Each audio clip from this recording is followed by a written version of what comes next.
And while we were sitting there waiting at the main loading dock, we started hearing explosions. What is that? And then it happened again.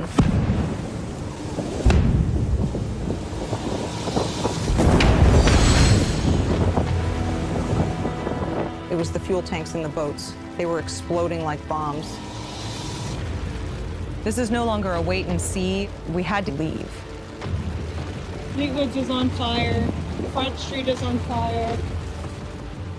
That was the moment when it blacked out. I was like, we're not going to be driving vehicles away from here. And so we all hopped in the dinghy